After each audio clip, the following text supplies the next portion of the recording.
Si Enteng, 22, ay tila laging tulala pag nakikita si Ate Esther. Sa edad na 35, si Esther ay maganda, maputi, makinis at may halimuyak na nakakalasing. Isang hapon, nagmamadali si Enteng na pumasok sa banyo, hindi alam na nakabukas pala ang pinto. Doon tumigil ang mundo niya. Nakatayo si Esther sa ilalim ng shower, basang-basa ang hubog ng katawan. Napako ang tingin ni Enteng sa alindog na hindi niya inakalang makikita ng malapitan. Sa halip na sumigaw o magalit, isang tipid ng ngiti ang sumilay sa labi ni Esther. Enteng, dahan-dahan naman, mahinahon niyang sabi habang dahan-dahang kinuha ang tuwalya pero tila hindi nagmamadaling magtakip.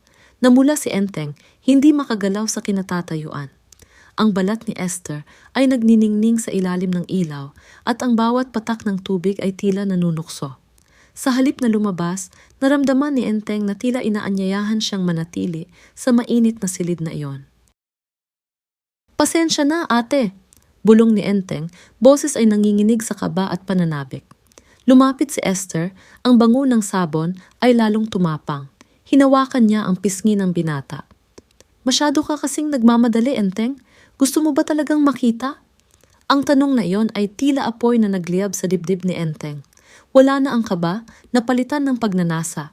Hindi na niya napigilan ang sarili at hinawakan ang bewang ni Esther, ramdam ang kinis na matagal na niyang pinapangarap. Sa loob ng banyong puno ng hamog, nawala na ang distansya ng kanilang mga edad. Si Esther, na tila naghihintay lang ng pagkakataon, ay sumandal sa pader habang si Enteng ay lalong lumalapit. Ang bawat haplos ay may dalang kuryente. Ang ganda mo, ate, sabi ni Enteng sa pagitan ng malalim na paghinga. Hindi sumagot si Esther, sa halip ay hinila niya ang damit ni Enteng, hudyat na wala ng atrasan ang sisimulang apoy na ito. Ang tensyon ay abot langit na sa silid. Ang mga sumunod na sandali ay puno ng init na sila lang ang nakakaalam. Sa likod ng saradong pinto, nabuo ang isang ugnayang hindi inaasahan. Paglabas nila, tila walang nangyari sa mata ng iba, pero may kakaibang kinangna sa mga mata ni Enteng at isang nakakalukong ngiti kay Esther. Ang aksidenteng iyon sa banyo ay naging simula ng isang lihim na pagsasama na tuwing gabi ay kanilang pagsasaluhan. Sino ang mag-aakalang ang bukas na pinto ay magbubukas din ng puso?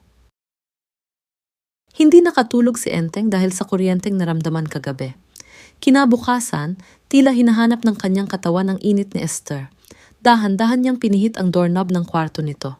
Pagbukas ng pinto, bumulaga sa kanya ang isang tanawing nagpaatras sa kanyang hininga. Dahil sa sobrang init ng panahon, natutulog si Esther na walang kahit anong saplot. Ang kanyang maputi at makinis na katawan ay lantad na lantad, tila isang obra maestrang naghihintay na mahaplos muli.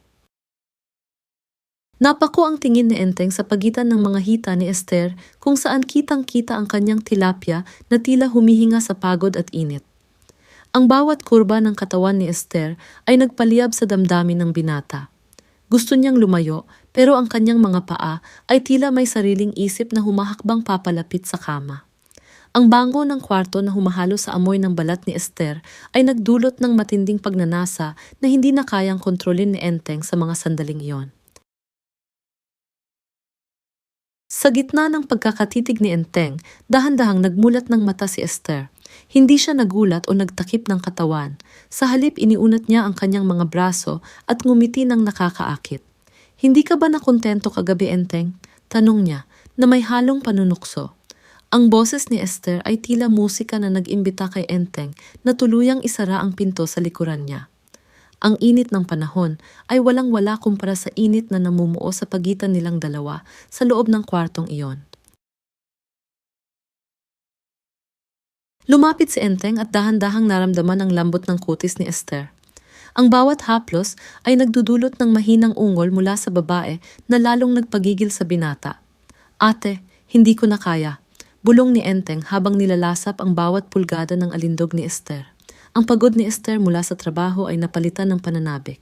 Sabay nilang naramdaman ang tensyong kay tagal nilang itinago, isang pagsabog ng emosyon at laman na tila wala ng katapusan sa ilalim ng mainit na sikat ng araw.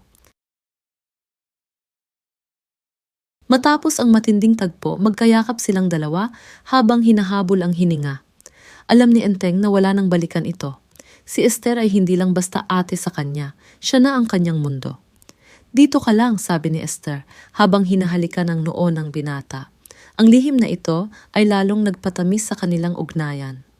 Mula noon, ang bawat pagkakataon, sa banyo man o sa kwarto, ay naging paraiso para sa dalawang pusong nag-aapoy sa pagnanasa at pag-ibig na walang limitasyon. Wala si Esther dahil sa night shift, kaya tahimik ang bahay. Ngunit habang nakahiga si Enteng, may narinig siyang kaluskos at ungol mula sa silong, sa kwarto ni na Edita at Johnny. Dahil sa kuryosidad, sumilip siya sa isang maliit na butas sa sahig. Doon ay nakita niya ang mabilis at tila nagmamadaling kilos ni Johnny. Kitang-kita sa mukha ni Edita na hindi siya kontento. Bitin na bitin ang kanyang bawat galaw habang si Johnny ay mabilis na natapos at agad na nakatulog. Kinabukasan, habang wala si Johnny, nakita ni Enteng si Edita na naglalaba, pawisan at tila malalim ang iniisip. Hindi napigilan ni Enteng na lumapit at biruin ito. Mukhang kulang ang tulog natin, Ate Edita, ah? Sabay kinalabit niya ito sa bewang. Nagulat si Edita pero hindi lumayo. Ang tingin niya kay Enteng ay puno ng pangungulila. Sa isang iglap, ang biro ay naging seryoso nang hawakan ni Edita ang kamay ni Enteng at dahan-dahang dinala ito sa kanyang basang balat. Alam mo pala ang nangyayari, Enteng. Bulong ni Edita na wala ng bakas ng hiya. Ang kanyang uhaw na matagal na naitago dahil sa pagkukulang ni Johnny ay biglang sumabog. Hinila niya si Enteng papasok sa madilim na bahagi ng silong. Doon, walang pasubali na nagsanib ang kanilang mga damdamin. Hinila ni Edita ang kambyo ni Enteng na kanina pa nakaredy at naninigas sa pananabik. Ang bawat haplos ni Edita ay may kasamang gigil. Tila isang taong ngayon lang muling makakatikim ng tubig. Sa loob ng silid na iyon, walang awatan ng bawat galaw. Si Edita, nabihasa na sa karanasan pero gutom sa pansin, ay ibinigay ang lahat kay Enteng. Ang binata naman, na lalong naging agresibo dahil sa nakitang eksena kagabi, ay hindi nagpaawat. Ang init ng kanilang mga katawan ay nagmistulang apoy na tumutupok sa lahat ng kaba. Ramdam ni Enteng ang bawat kislot ni Edita na tila sumasamo na huwag siyang titigilan hanggat hindi niya nararating ang rurok na ipinagkait sa kanya. Matapos ang mainit na engkwentro, naiwang hinihingal ang dalawa sa ibabaw ng banig. Sikreto lang natin ito, Enteng, sabi ni Edita habang inaayos ang kanyang sarili. Pero ang kanyang mga mata ay nagniningning sa ligaya. Ngayon, si Enteng ay may dalawang babaeng pinagsisilbihan sa ilalim ng iisang bubong. Si Esther na nagtatrabaho sa gabi at si Edita na naghihintay sa bawat umaga. Ang buhay ni Enteng ay naging isang laro ng panganib at sarap na tila wala ng katapusan. Habang abala sina Enteng at Edita sa silong, may mas madilim na sikretong nagaganap sa labas. Kaya pala walang gana si Johnny ay dahil ibinubuhos niya ang lahat ng kanyang lakas kay Esther. Sa isang mumurahing motel, sila nagtatagpo tuwing umaga bago ang shift ni Esther.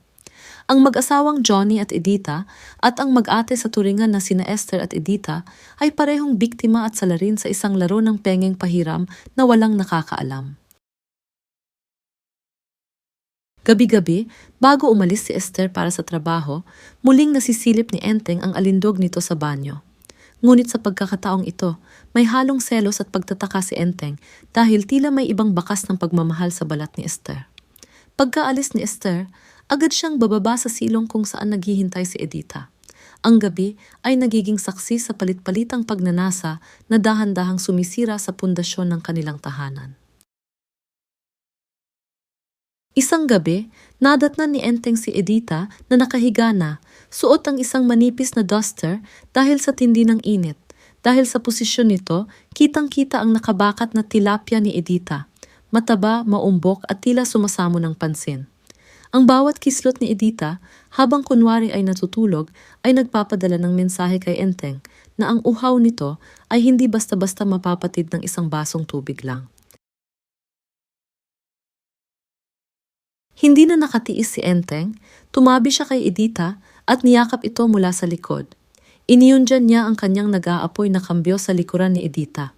Napahalinghing sa sarap ang dalawa nang maramdaman ang hapit na pagdidikit ng kanilang mga balat.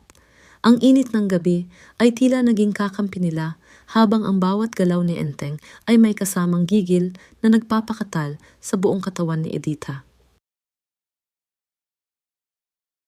Enteng, ang sarap pala sa bukana lang. Bulong ni Edita habang nanginginig ang boses. Ang dulo ng pagnanasa ni Enteng na tumatama sa pinakasensitibong bahagi ni Edita ay nagdulot ng kakaibang kuryente. Kahit tapos na ang kanilang unang bugso, ramdam pa rin ni Edita ang panginginig ng kanyang kalamnan. Ang sarap na iyon ay tila isang sumpa na paulit-ulit nilang gustong balikan gabi-gabi. Nagsimulang maghinala si Edita nang mapansin niyang laging amoy motel si Johnny pag-uwi nito.